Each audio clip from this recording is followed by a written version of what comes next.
I came, I saw, and then I watched it again. Hello guys, welcome. If you've already seen my channel before, welcome back. I am the Philadelphia Whovian, and for this video, guys, yes, we're doing a video on that beautiful thing called the Star Trek original movies.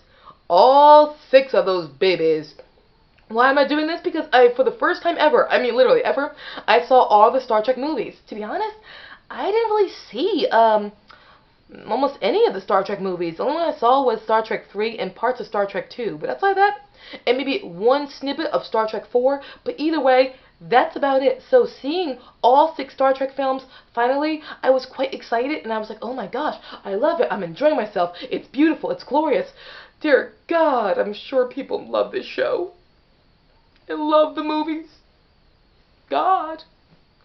So I'm going to be doing a ranking of all of the Star Trek movies. And for those of you guys who have seen, saw the original Star Trek movies when it was in theaters, please, if you want to tell me a story about it, that'd be great, because I want to know how people felt when they first saw all the Star Trek movies in the cinema, or at least on TV. So now we're going to start with our ranking. At number 6, here's the shocking thing. People have tendency to berate certain of the Star Trek movies. Honestly, I didn't think any of them were actually bad. I overall enjoyed all of them. I just enjoyed some more than others. So this of the original Star Trek movies, it's not me ranking best to terrible, but my ranking my least favorite to my most favorite, if that makes any sense. So now we're starting at number 6. At number 6 is Star Trek the Motion Picture, the first Star Trek movie.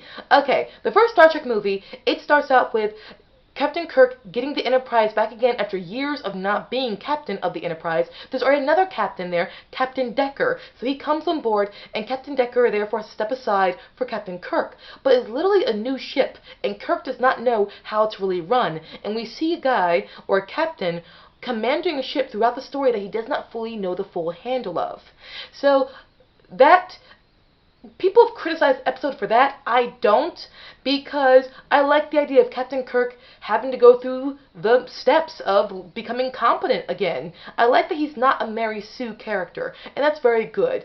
But also we see how all the team comes back together again. We see how Dr. McCoy, Bones, he gets recruited, or drafted as he called it, and we see why Spock has come back, and we see Uhura again, we see Sulu, we see Chekhov, we see all of them come again.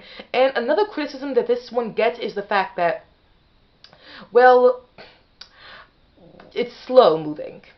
And it is. But here's the thing, it's beautiful. It's really beautiful. And I was okay with all the long shots showing the Enterprise, because this is the first time we really get to see the Enterprise in epic detail. And when they're inside the cloud, I love how we just, you know, I'm okay with seeing all the architecture and all the design behind that cloud, or what they went into, because there's a cloud or there's this entity that's traveling towards Earth, and they eventually find out what it is. It is slow moving. It is. And the only thing really, but that's not what holds me back, because I just love the beauty of what I'm seeing. What holds it back for me is, after I watch it, no matter how many times I watch it, I can't always remember what happened.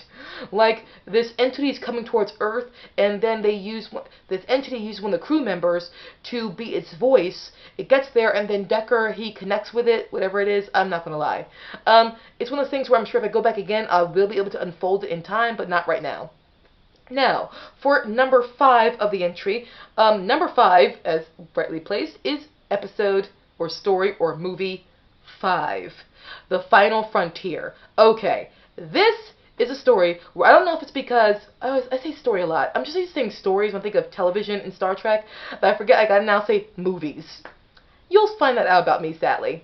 But for number 5, we have The Final Frontier. Again, this one, honestly, okay, I don't know if it's because I heard so much flack about it and so much bad stuff about it that I was prepared for it, or if it's just because I knew after seeing the 4th movie, The Voyage Home, some people call it Save the Whales, The Voyage Home, nothing was going to be as good as that. So I did not go into it with all these expectations.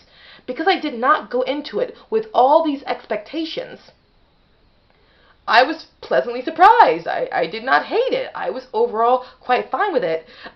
William Shatner did a very good job directing it. I love the camping scenes from the beginning and also the end, how it all comes full circle. And I think what also probably people don't like about this is the fact that the use of comedy, because this one really brings the comedy, probably more than the other ones brought comedy. There's always comedy in each movie, but this one really brought the comedy on, but I was perfectly fine and prepared for it.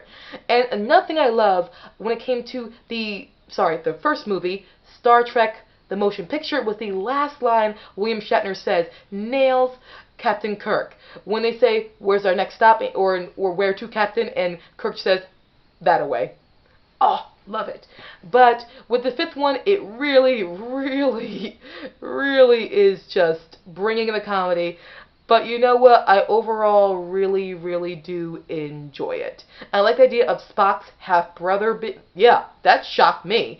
And the entity that they arrive at, and the brother having to, sacrifice himself because of his own vanity, because he thought he was doing the right thing. But I like that his character, Spock's brother, I want to say it's Sadok, but I could be wrong. He's not a villain. He was an idealist who just went far to get his ideal realized. But what happens when some men go far, and men and women go far to get their ideal realized? They can be as blind as anybody else. So no, I don't hate this one. It's just number 5 because I like all the other ones, but more than I like this one. So now we're at number 4, and it is episode 3, The Search for Spock. This is the only story I pretty much saw almost all of before watching it again with the collection I bought. The Search for Spock, it's really good. I enjoy it, and I also like the idea of the continuation. I love how with the second, third, and fourth movies of the Star Trek movies, it really was a trilogy within a series. Because the second, third, and fourth films, they go from one to the other, where the next one begins right when the previous one ended. This beautiful cohesion. But what I like about all 3 of them is they are stylistically different, but there's a cohesion to all of them, and how they all just segue into each other very, very well. But the idea of Spock connecting with McCoy and putting his essence into McCoy, and then it turns to the planet Genesis that was created. Genesis ended up being a failure. That was painful to find out. But actually through its failure, it actually recreated Spock's body, recreated Spock as an infant, and he aged, and they had to connect his essence that McCoy had in him to the body of Spock at Genesis, as Spock is going from being an infant, young boy, to a grown man in a matter of hours. Because again, Genesis itself failed. It's a planet that is aging super quickly and is going to die very soon.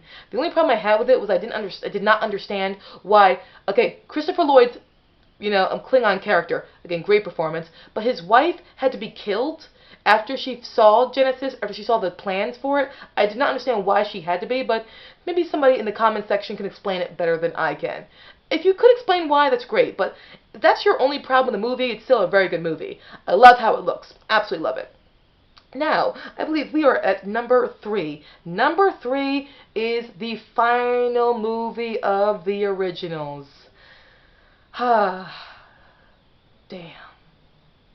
Sorry. It just really hurts. Damn. Sorry. The 6th one is amazing. It's beautiful. It's a beautiful send-off and introducing new Star Trek The Next Generation. But while it's awesome, it hurts at the same time. And that's what makes it painful. But other than that, it was a perfect movie. The idea of Spock recommending Kirk and the others to travel, because now the Klingon world is going to be destroyed because of a moon that was destroyed, so now the planet's going to be destroyed, and Spock volunteers them to go, and Kirk's like, why don't you trust me? We were going to retire in 3 months. Why could you not trust me? And they go on this mission, and everything falls apart. When I say everything, I mean there was sabotage on the mission, because what the mission was to go and establish peace with the Klingons so they can bring the Klingons into the that side of the zone, into their federation, into their area of space. And they could all negotiate and equally be at peace. But what happens while they are negotiating and things go really poorly at the dinner when negotiations are kind of beginning to happen? What happens? Oh yeah, someone fires looks like they fire from the Enterprise, but there are also saboteurs on board who go onto the Klingon vessel and shoot many people, but also shoot the ambassador. His daughter stays alive, though, and she's willing to continue to go forward with a peace treaty that her father wanted. Very good of her. But we find out that this is a plot that is really deep and really complex. There are traitors on board the Enterprise, and the traitor who it turns out to be, whoa, what a shock. That just threw me for a loop. What I like about this is there was not just one person working and manipulating all this. There were many on many sides, both on the human side and on the Klingon side. People who did not want peace, so they were going to fight. They were going to completely sabotage the peace of this all so they could keep on fighting. But what I like about it is there was a villain that covered every gamut. There was a Caucasian female who was the villain. There was a black guy who was the villain. A white guy who was the villain. There were alien races who were the villain. The villainy, or the antagonist to this story, were to all different nationalities, showing how evil does not belong to just one race or one gender, but to anyone at any particular time with a type of motive. And I like that. I like that a lot. This was a great one. It just breaks my heart that it's awesome, but it's over. You know, I finished watching the sixth one, and it's like, it's over. But it was a damn good send-off in every single way. Okay, now we are at number 2. Number 2, I mean, come on. Number 2 and 1 are just two of the greatest movies of all time. For me, personally, because I like sci-fi, so I think these movies are a work of art. Number 2, we have the I say episode a lot, or story a lot. I'm sorry. It is movie number 4, The Voyage Home. Guys, for the longest time, I thought the fourth movie was called Save the Whales, because everyone I always speak to calls it Save the Whales. And so when I got my collection of the Star Trek movies in the mail, I was like, there is no Save the Whales. There is no Save the Whales. It's The Voyage Home. Oh, that's the title. This movie is perfect. No, seriously, I don't have to say anything about it. This movie, from beginning to end, is perfect. And when I got to that ending, where it was like, they were all this close to saving the whales, I was like, you saved those whales. You saved those motherfucking whales. And there's another thing I like about this. The idea of Spock swearing and trying to learn how to swear. That was funny. But the plot of The Voyage Home, the idea of the Enterprise having to return home because they are pretty much in disgrace because they had to take a ship to get Spock, took the Enterprise to get Spock, and the Enterprise was destroyed in the search for Spock. Beautiful, incredible moment. But so now they're in a Klingon vessel, and they are disgraced because they went against regulations to go to Genesis and get Spock. And it starts with that. Them returning to Earth to answer to the fact that they literally are to stand on trial. But once they're going home, what happens? This huge probe comes and ionizes planet Earth and keeps on sending sounds. Spock realizes that, wait a minute, this probe keeps on messaging the ocean, meaning it's trying to speak under the water. And then he translates the sound to how it's speaking underwater, and it was whale sounds. So all of this was his probe coming to communicate with the whales to find out what happened. But here's the problem. The humpback whales are extinct. They've been extinct for a long time. So they had to go back in time, get some humpback whales, and bring them to the future to communicate with this probe and save the planet Earth. So it gives you this powerful story about protecting the ocean and the environment, but also protecting the whales because they're an endangered species, but still doing it in a way that is just timeless because it's part of a larger story. It's incredible. The Voyage Home is amazing. Everyone does a great job. I mean, on all 6 movies, I don't talk about the actors and the directors and the writers. I don't give their names because if we did, I'd be here all freaking day. I've learned that the hard way with me. So let's make it plain. The actors in all 6 movies are amazing. The directors are amazing, and all the amount of work that some of the actors put into producing and directing some of these is amazing. It's incredible. It's wonderful. The writers are incredible with these 6 movies. I covered myself. Now let's keep on going. Now we're down to number 1. You all knew it. You all knew it. You knew it. You knew it. You knew it. I mean, as much as I hate sounding cliche, you knew it. You knew it. It's the Wrath of freaking Khan. Of course it's the wrath of God. Like, I hate to be that person who just sounds like what everybody else sounds like, but it really is the wrath of freaking God.